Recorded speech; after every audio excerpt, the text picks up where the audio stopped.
Cabinet મંત્રી શ્રી બળવંતસિંહ રાજપૂતના હસ્તે પીડિત પરિવારને સહાયનું વિતરણ કરવામાં આવ્યું। કપરા સમયમાં ગુજરાત સરકાર, સ્થાનિક આગેવાનો અને સમગ્ર સમાજ આ શોકગ્રસ્ત પરિવારની પડખે ઊભો છે। પાટણ જિલ્લાના સિદ્ધપુર તાલુકાના મુડાણા ગામે પસાર થતી સરસ્વતી નદીમાં મુક્તેશ્વર ડેમમાંથી છોડવામાં આવેલા પાણીના પ્રવાહમાં 2 યુવતીઓ ભેંસ ચરાવતી વખતે આવેલા પાણીના પ્રવાહમાં તણાતા અવસાન પામી હતી। આ દુઃખદ ઘટનાના પ્રસંગે કેબિનેટ મંત્રી શ્રી બળવંતસિંહ રાજપૂતે પરિવારને મળીને સાંત્વના આપીને પીડિત પરિવારને ચેક અર્પણ કર્યો હતો।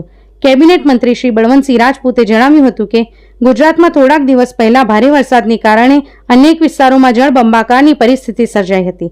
અંબાજી અને મુક્તેશ્વર અતિશય વરસાદ પડવાથી નદીઓમાં પાણીનું સ્તર ખૂબ જ વધી ગયું હતું, જેના પરિણામે બનાસકાંઠા અને પાટણ જિલ્લામાં દુઃખદ ઘટનાઓ બની છે। પશુપાલન માટે ગયેલી 2 દીકરીઓ સજ્જનબા અને કાજલબાનું અવસાનના સમાચારથી સમગ્ર વિસ્તારમાં શોકનું વાતાવરણ છવાઈ ગયું હતું, જેને પગલે ગુજરાત સરકાર તેમજ સ્થાનિક આગેવાનો દ્વારા આ પરિવારને મદદ માટે તાત્કાલિક પગલાં લેવામાં આવ્યા છે। ગુજરાતના મુખ્યમંત્રી શ્રી ભૂપેન્દ્ર પટેલની સૂચનાથી અધિકારીઓ અને પદાધિકારીઓ તાત્કાલિક ઘટના સ્થળે પહોંચ્યા હતા અને વહીવટી તંત્રની પરિવારની સાથે છે। મંત્રીશ્રીએ સાંત્વના આપતા જણાવ્યું હતું કે હું માતાજીને પ્રાર્થના કરું છું કે બંને દીકરીઓના આત્માને શાંતિ મળે અને તેમના પરિવારને આ દુઃખ સહન કરવાની શક્તિ પ્રાપ્ત થાય। આવા કપરા સમયમાં ગુજરાત સરકાર, સ્થાનિક આગેવાનો અને સમગ્ર સમાજ આ શોકગ્રસ્ત પરિવારની પડખે ઊભા છે। સંગઠનના આગેવાનો વિક્રમસિંહ ઠાકોર, નંદાજી ઠાકોર, એપીએમસી ચેરમેન શ્રી વિષ્ણુભાઈ પટેલ, ગામના સરપંચ સહિત આગેવાનો ઉપસ્થિત રહ્યા હતા। સમગ્ર ગુજરાતમાં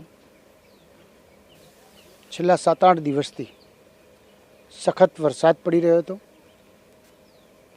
અંબાજીમાં અતિશય વરસાદ પડ્યો, મકેશ્વરમાં ઘણું બધું પાણી આવ્યું, બનાસકાંઠામાં અને પાટણ જિલ્લામાં પણ ઘણો બધો વરસાદના કારણે આ વિસ્તારની અંદર કેટલાય ટાઈમથી પાણી નહીં આવેલું અને જ્યારે જબરદસ્ત વરસાદ પડ્યો ત્યારે બહુ બધું પાણી મકેશ્વરમાંથી છૂટ્યું અને અહીંથી પણ છૂટ્યું।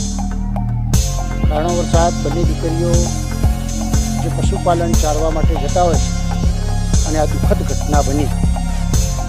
અમારી બંને દીકરીઓ, એક સજ્જનબા અને એક કાજલબા, બંને દીકરીઓનું દુઃખદ અવસાન થયું છે।